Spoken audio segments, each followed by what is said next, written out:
Welcome back to the YouTube Biblewheel channel.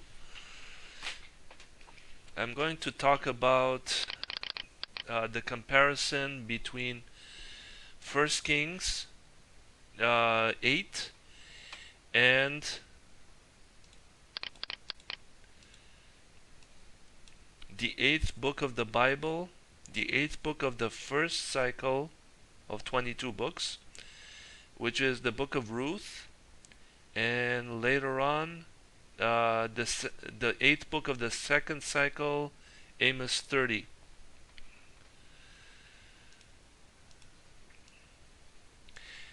And if you recall, 1 Kings 8 mentioned Solomon's prayer after the temple was built. They offered, I believe, the first sacrifices, and it was a glorious event. And within Solomon's prayer, he mentioned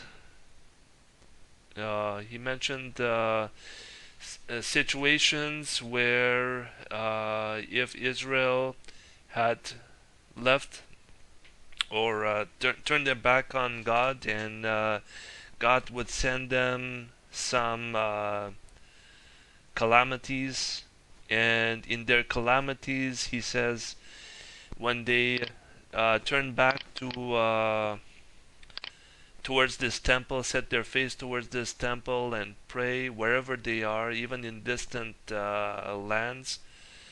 He said he was praying to God that he would forgive their sins, and that's what it's all about. And as we look at 1 Kings 8, the first thing that came, well, actually, the first book to be compared is with Ruth, and therefore Ruth, the 8th book of the first cycle of the Biblewheel, shows that there was a famine in the land. In 1 Kings 8, Solomon mentioned that God would send famine in the land. Solomon further mentions that God might send sickness or plague. So, let me read 1 Kings 8:37 to 40. If there be in the land famine, if there be pestilence, blasting, mildew, locust, or if there be caterpillar, if their enemy besiege them in the land of their cities, whatsoever plague, whatsoever sickness there be, what prayer and supplication soever be made to any man or by all thy people Israel, which shall know every man the plague of his own heart, and spread forth his hands. Sorry about that.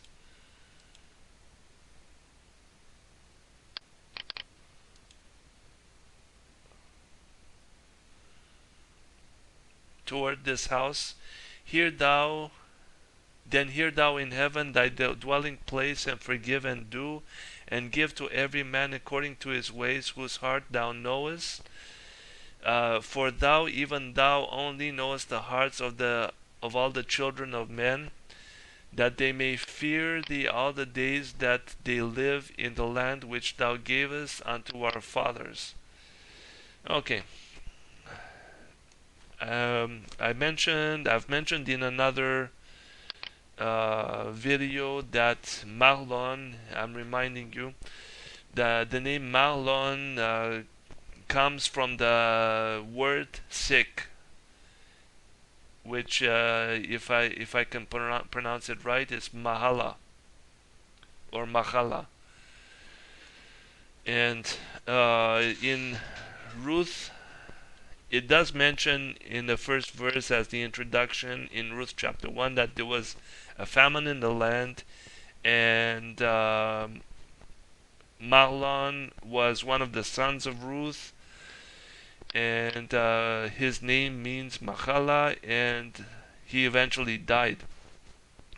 But Later on, Naomi joined with Ruth and returned to Bethlehem, Judah.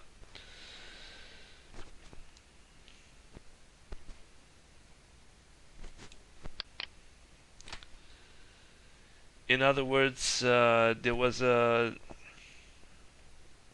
how can I say this? They still sought the God of Abraham, Isaac, and Jacob. Even the Moabite Ruth uh, followed the God of Abraham, Isaac, and Jacob through their marriage and through her migration to Judah eventually. Okay.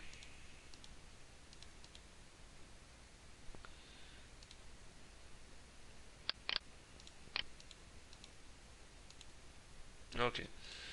We're going to look at Amos 4. There's not too many pages of research that I've done in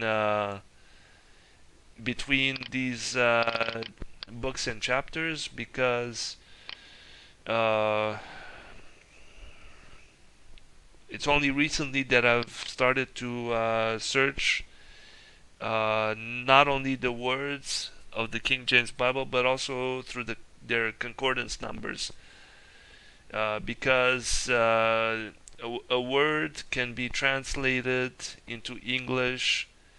A word in Hebrew may have 2-3 words in English.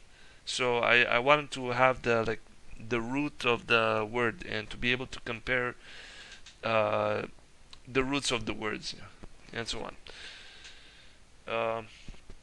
Okay.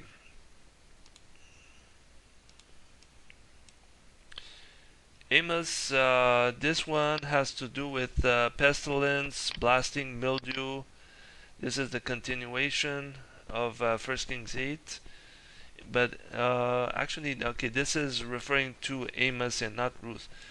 And let's look at 1 Kings 8, that and when heaven is shut up and there's no rain because they have sinned against thee, if they pray toward this place and confess thy name and turn from their sin, then when thou afflictest them, then thou hear thou in heaven and forgive the sin of thy servants and of thy people Israel, that thou teach them the good way wherein they should walk, and give rain upon thy land, which thou hast given to thy people for an inheritance.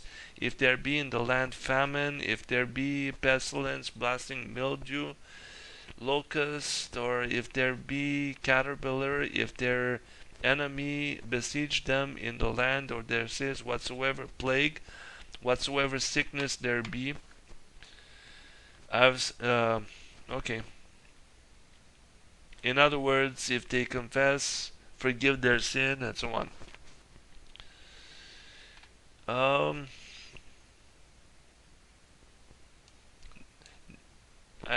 Amos talks about a famine, but the famine of the Word of God, not necessarily of water.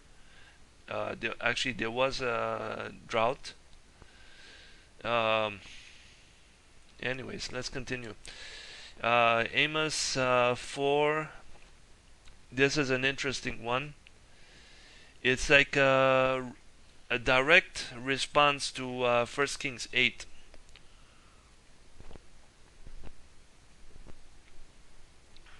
So it says, verse 7, and also I have withholden the rain from you when there were yet 3 months to the harvest, and I caused it to rain upon one city, and caused it not to rain upon another city.